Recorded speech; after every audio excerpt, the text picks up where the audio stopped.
The Dirt with me, Mike Howell, an economics podcast where I present the down and dirty agronomic science to help grow crops and bottom lines. Inspired by eKonomics.com, farming's go-to informational resource, I'm here to break down the latest crop nutrition research, news, and issues, helping farmers make better business decisions through actionable insights. Let's dig in.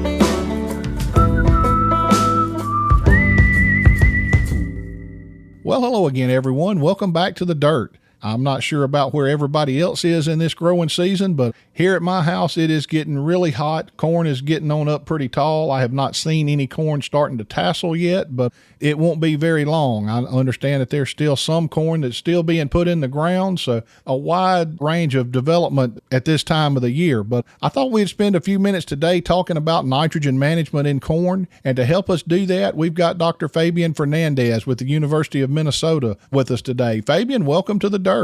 Well, thank you, Mike. It's great to be here. Fabián, if you will, take just a few minutes and introduce yourself to our listeners. Let them know what you do there in Minnesota.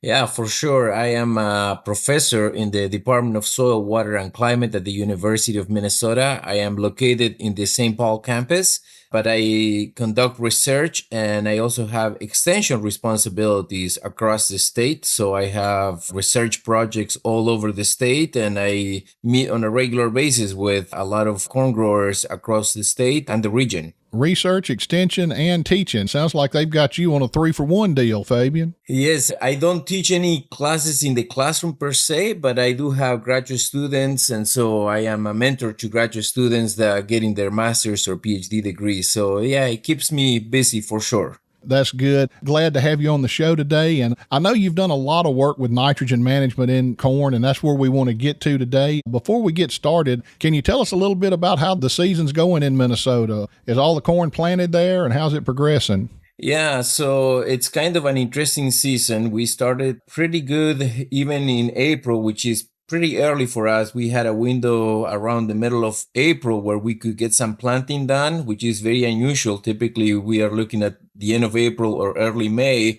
for planting. And so we got some planting done. Then it got cold, rainy in some parts. And then we started again in the first part of May. We basically had 2 days of spring. I feel like this year we had a weekend of spring, and then it was like summer. It was like in the upper 80s. It felt like July weather. Now we are back into cold weather and rain, which is good because we actually needed rain. It was getting really dry. So we are getting some rain, and that's helping. But of course, it's fairly cool. I mean, in some areas, in even lower 30s at night. Most of the corn crop and even soybean crop has been planted, or it's definitely about a week ahead of schedule compared to other seasons. So most of the planting has been done, but the growth has been pretty limited because of the cooler temperatures that we are experiencing right now.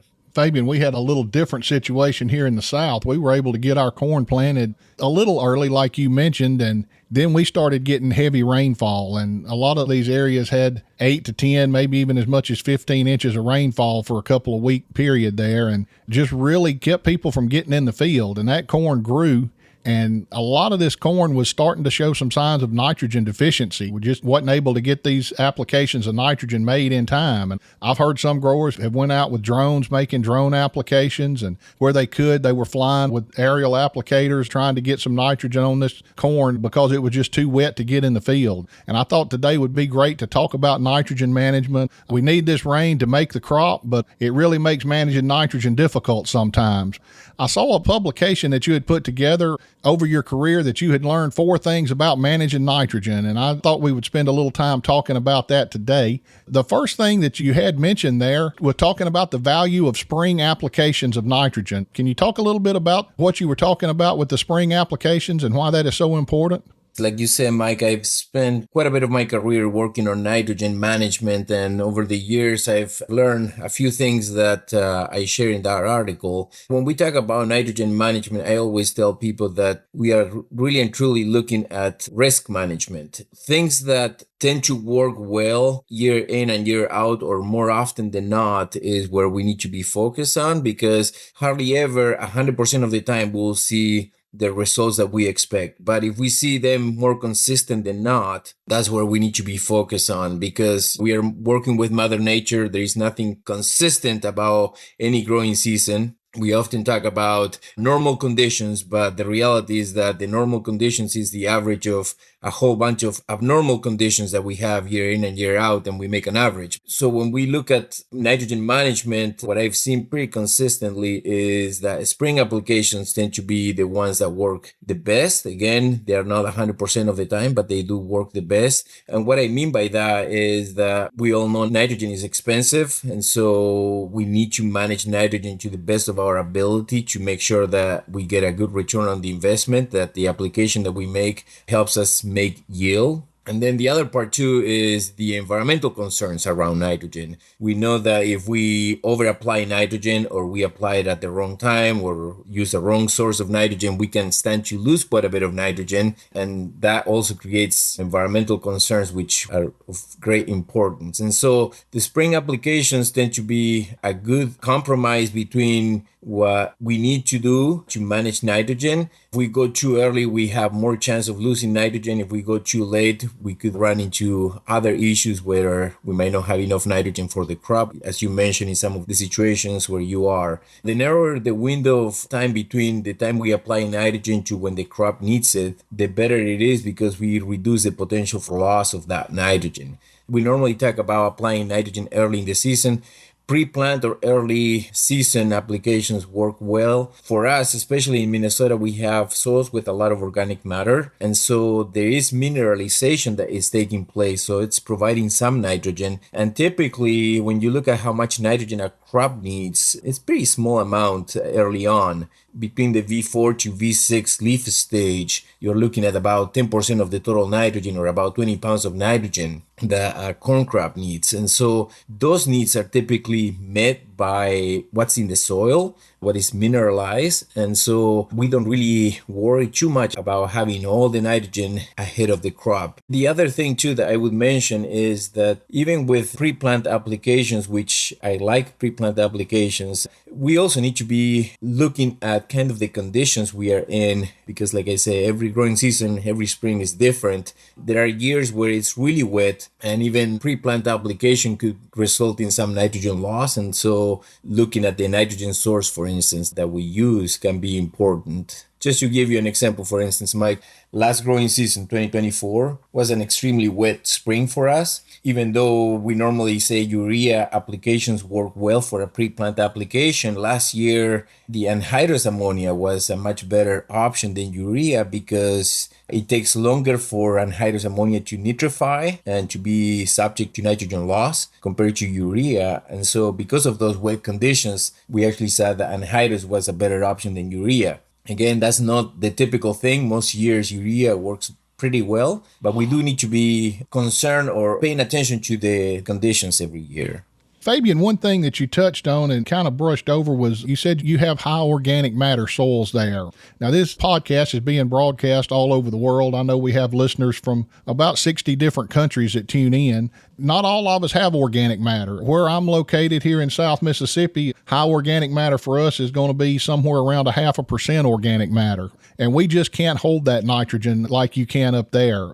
How does that organic matter change? If you don't have organic matter helping with this system, does that change your approach to nitrogen management early on? Yeah, it definitely does. You would need some nitrogen. Again, the crop doesn't need a lot of nitrogen, but it does need some nitrogen. And so we do have, for instance, sandy soils here in Minnesota where we have very low organic matter. It's actually more than what you mentioned, it's 1 to 2%, which for some folks, that's a lot of organic matter. But yeah, when you have low organic matter, then having some nitrogen apply to help that crop get going is important. Now, if you have conditions where the potential for nitrogen loss is high, my suggestion is to apply a small amount of nitrogen just to get the crop going, and then come back later and apply the additional nitrogen. If there are no potential for nitrogen loss, or small potential for nitrogen loss, then by all means you could do the whole application pre-plant so that the crop has what it needs. Right. Speaking of nitrogen loss, and we've talked a lot over the years about nitrogen loss and the forms of nitrogen loss. Fabián, do you recommend in these fields that you think you have a potential for loss, do you recommend using any inhibitors or things like that to help prevent this nitrogen loss? Yeah, so that's a really good point. The inhibitors, the nitrification inhibitors can really help slow down the process of nitrification. And why we talk about nitrification is because once nitrogen in the ammonium form is not going to be leached or denitrified, lost to the atmosphere. But once it's in the nitrate form, that's when we start to worry about leaching losses or denitrification losses. And so those nitrification inhibitors can definitely help. I find that nitrification inhibitors are most effective, or we get the more return on investment the earlier the application is done than later. Some folks ask me for like a side dress application, or should I use a nitrification inhibitor? And I say, well, the nitrification inhibitor is not going to hurt, but it's not going to really benefit you that much, because what you want to use those inhibitors for, since you're paying money for them, is an insurance, is trying to protect that investment. And so the more chance you will have to see a benefit from that inhibitor is with the earlier applications, just simply because you have that larger window of time where nitrogen can be lost. And so protecting it during that time is more important. Okay, great advice there, Fabian. The second point that you talked about in the article was that some growers do elect to apply nitrogen in the fall. And I understand that it may not be the best time to apply it, but we also have to work around other crops and planting and harvesting different crops at the same time. And sometimes we just need to make some applications in the fall. Realizing that it may not be the best, if somebody has to make nitrogen applications in the fall, what are your recommendations for that? Yeah, for sure. As you mentioned, Mike, there are some logistical and practical reasons why fall applications make sense sometimes. In my experience, it's seldomly better than a pre-plant application of everything else the same, same source, same amount of nitrogen, all that. What it comes down to, sometimes we say, well, logistically it makes more sense, but I also tell farmers to work smart, not hard, because the temptation is to apply nitrogen early, so it's done. It's done during the less busy time of the growing season. Typically, nitrogen even will be cheaper in the fall than it will be in the spring, and you have better distribution of labor and equipment, those kinds of things. But ultimately, if you have to redo everything again next spring because you lose quite a bit of that nitrogen, then it doesn't become any cost efficient or time efficient in any way, shape, or form.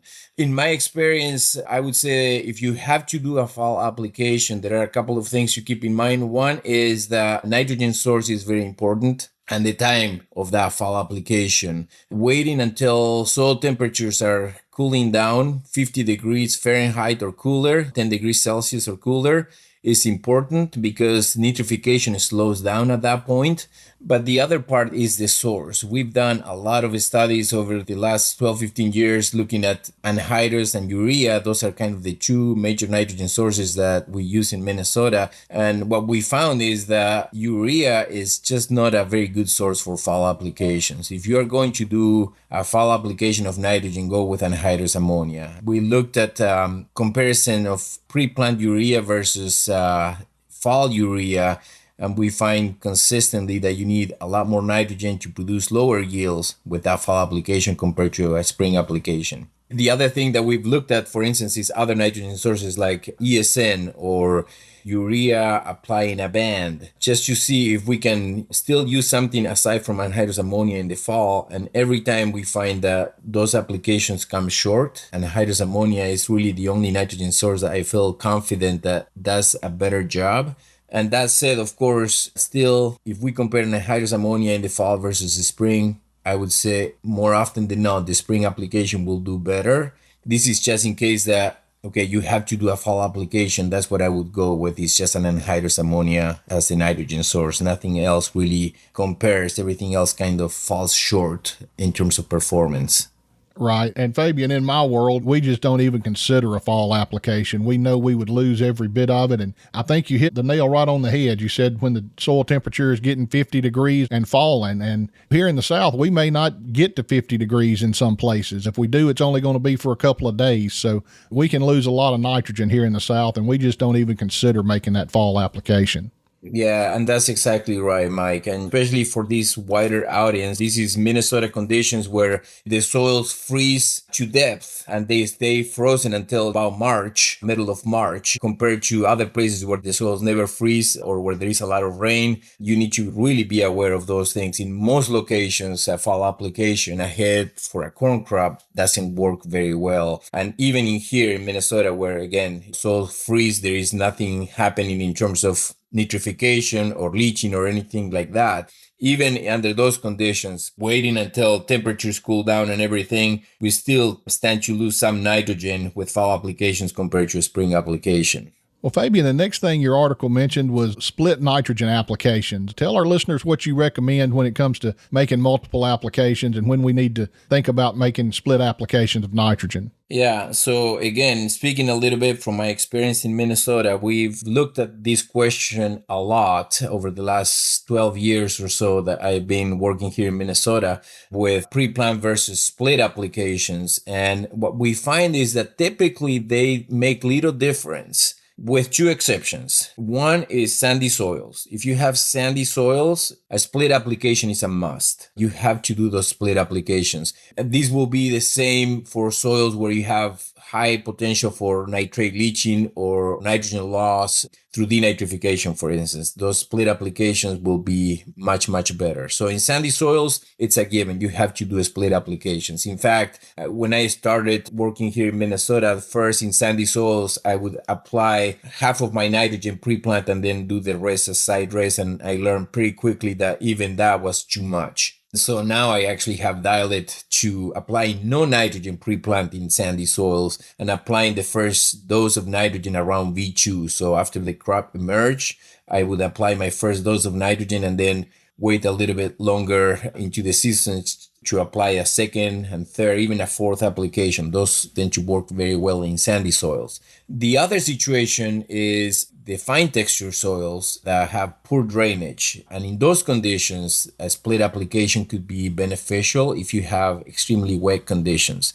In most years, for what I experienced here in Minnesota, and we do have quite a bit of precipitation in the spring, but if it's not excessively wet, the pre-plant versus split applications actually work very well. Both of them perform about the same. It's when you have really wet conditions and persistent wet conditions or soils that have very poor drainage and you don't have enough subsurface drainage. We install subsurface drainage in a lot of the fields in this part of the world to get rid of the excess water. If you don't have that in place, you could stand to lose quite a bit of nitrogen with a pre-plant application. And so in those conditions, a split application could be of benefit. When I talk about pre-plant versus split application, the thing that I always remind folks about is that when we are applying split applications, the reason we do that is for risk management. It's a decision against nitrogen loss. If we apply pre-plant nitrogen and we lose it, then that's a problem.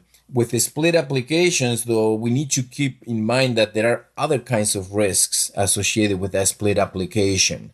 And this is more for the fine texture soils, where I'm not talking about sandy soils that are typically irrigated, where you have more flexibility in terms of when to apply nitrogen and how much and all those kinds of things. But in fine texture soils that are rain-fed, the potential risk of delaying an application of nitrogen is timing. I normally tell folks, if you're going to side dress nitrogen, make sure that you do it between V4 and V8. Don't wait much longer than that. And the reason for that is because if you delay, you run into a different kind of risk, right? The split application, as I mentioned, is a risk management decision. So we protect nitrogen from loss. But if you wait too long at the other end, if you have dry conditions later in the season, and this is kind of a typical thing that happens in a lot of places in the Midwest of the US, is that you apply nitrogen, but then there is not enough water for that application to move into the root zone. So the plants won't really benefit from that application. And the other is if we wait too long and the crop starts to starve for nitrogen, then you are reducing your yield potential. Yes, you will eventually, nitrogen will make it into the plant, but the yield potential is already set at a lower level. Those are the kinds of things that we need to keep in mind with the split applications. One thing that I always remind farmers about is the reason we do all of these things with nitrogen management is to make sure that there is nitrogen available for the crop. that the crop doesn't really care if we are spoon feeding nitrogen to it. What it cares is that there is nitrogen available. So if you spoon feed a crop, it will have the nitrogen that it needs. But if you have low potential for nitrogen loss and you apply all of that nitrogen pre-plant or early side dress or whatever, all of that nitrogen will be available for the crop and the crop will be able to use it. So it's not so much a spoon feeding issue, it's just making sure that you have nitrogen available for that crop. Right. And Fabián, the corn that I was talking about when we began this podcast, you mentioned that V4 to V8 stage is when you need to make that second application if you're doing a split application. And that's when our fields were so wet, we weren't able to get back in. And that's when we're determining that yield. And we are in a high nitrogen loss situation here in the South in most areas. And I'm scared that we sacrificed a little bit of yield just because we had so much water this year. Yeah, and Mike, that's certainly one of the issues. I mean, as we talked earlier, in the situations where you are at, probably applying some nitrogen early in the season is very important because you don't have much in terms of mineralization. The crop needs some nitrogen, but the risk is always there. Like you say, if you get really wet, you are probably losing some of that nitrogen and you're probably sacrificing some of the yield potential if you cannot get in time to make that side dress application. So even under ideal management decisions, you make the right decisions, you did everything correctly to the best of your ability, you're still working with Mother Nature that sometimes throws a curveball at you and there is little that you can do about it. Well, Fabián, the last point that was in your article was talking about drainage, and you've already mentioned drainage a little bit, but what do growers need to understand about drainage when it comes to nitrogen management? And before you get into that, when I first started here in the Mississippi Delta, we talk about drainage and we're talking about surface drainage. We've got to be able to get the water off of these fields. As I worked more and look in some different areas, I started learning more about subsurface drainage. So which drainage are you talking about? Are both of them equally important? Yeah, so both are equally important just because if you have standing water or too much water in the soil, that prevents you from getting into the field to plant and to do all the activities that need to be done in the field. And so particularly in Minnesota, what we talk about is subsurface drainage. As I mentioned earlier, we have a lot of snow typically. We normally start the growing season with a full profile of water. The soil is at field capacity or sometimes even a little bit of saturated conditions. And so having that subsurface drainage is important to move the excess water out of the field so that we can plant and also for the soils to warm up. You know, it takes a lot more heat to warm up water than it takes to heat up air. And so when you look at the soil, the porous space in the soils are about 50% solid and 50% porous space. And that porous space is under field condition or under adequate moisture. It's about 25% of that porous space will be water and the other 25% will be air. When you have saturated conditions, of course, you have more of that porous space with water. And so what we do with this subsurface drainage is not to suck up the water out of the soil profile. What it does, it just basically moves the excess water out. Very much like a sponge. If you think of a sponge that is completely full of water and you sit it there without doing anything to it, water will drip out of it. That's the gravitational water or the water that cannot be held against the pull of gravity from that soil. That's the water that you move out of the soil with subsurface drainage. You don't move out the rest of the water that is held by the soil. And that's what we are talking about in here in terms of drainage in our soil in the conditions here in Minnesota and much of the upper Midwest. When we talk about this drainage and nitrogen management, there is a very important reason why we do this drainage. First of all, as I mentioned, is being able to get in the field to plant the crops and do all the practices and all the activities that need to be done in the field. The other part is in terms of crop development and nutrient availability. When you have a soil that is poorly drained, the roots probably are not going to grow very well. You could have disease issues, those kinds of things. And then the other part is in terms of nutrient utilization. If you have a shallow root, for instance, that root will not be able to tap into all the nutrients that are maybe deeper in the soil profile. So having adequate drainage is important to get the crop established. And then the other part is, of course, is in terms of, again, if you have adequate amounts of organic matter, mineralization is important. It supplies quite a bit of nitrogen.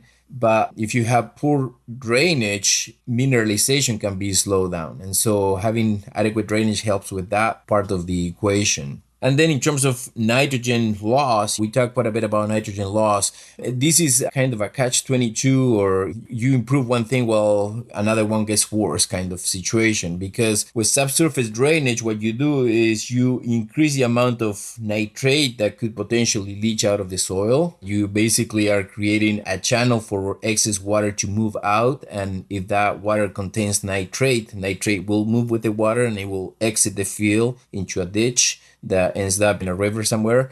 That process speeds up the loss of nitrogen through leaching. But the flip side to that is that if you don't have adequate drainage and you have saturated water conditions in that field, you could lose nitrogen through denitrification. And so this is done by bacteria in the soil that thrive under anaerobic conditions when you have excess water. We have done some research looking at drain versus undrained conditions side by side. And what we have found is that you actually lose more nitrogen through denitrification with poorly drained soils than you do with adequate drainage, losing some of the nitrogen through leaching losses. And so overall, the drainage is extremely important. It helps not only in terms of establishing the crop, but it also improves nitrogen use efficiency, and you actually need less nitrogen to produce the same amount of yield as you would under undrained conditions. Great advice there, Fabián. We've talked a lot about nitrogen and nitrogen management today. Before we wrap up, do you have any closing comments, any take-home message you want to leave our listeners with? The main thing is, as I always mention, nitrogen management is risk management. And so you really need to be in tune with the conditions that you have in your field. People are listening to these podcasts across the world, and conditions are very different in different places. And so you have to be in tune with your conditions and figure out what are the most likely situations for your conditions and then manage based on that.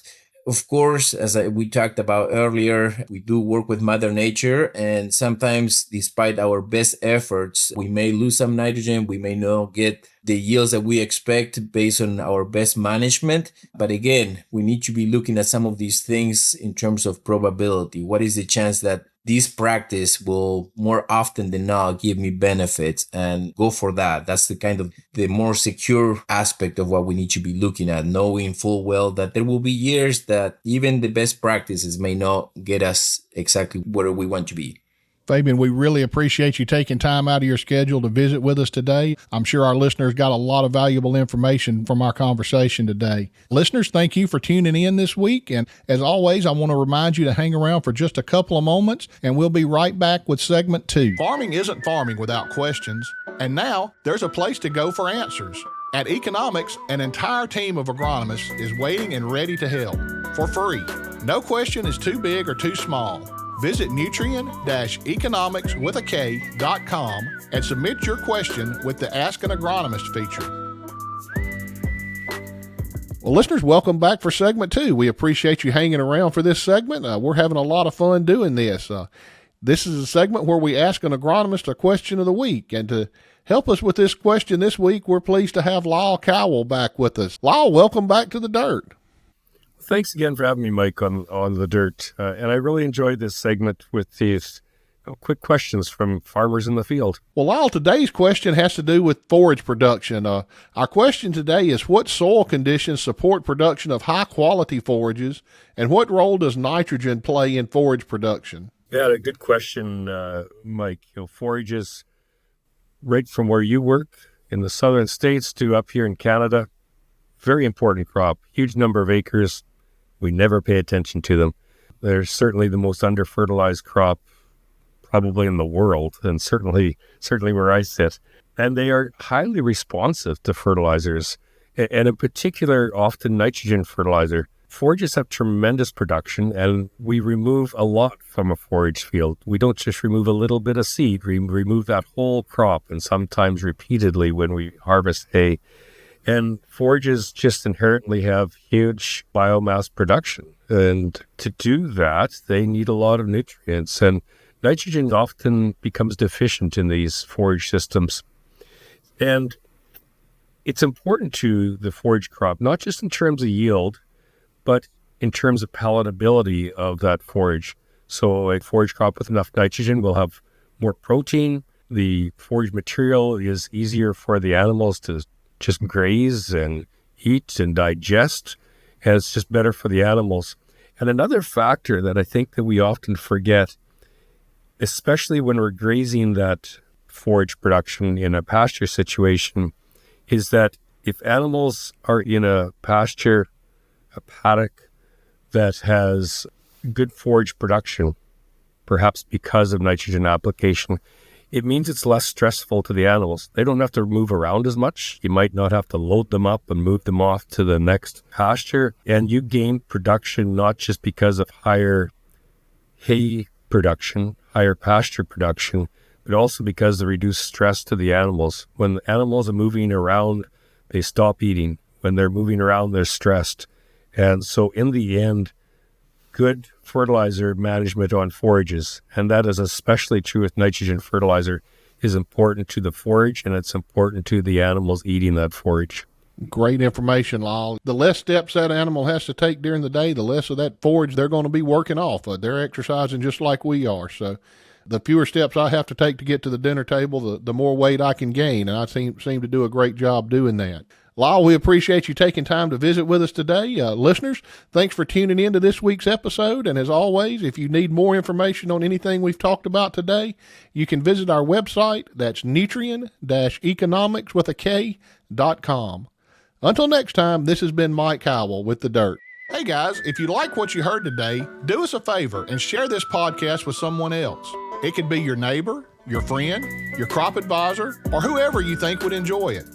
Your support helps ensure future episodes, so please like, subscribe, share, and rate the show wherever you're listening from.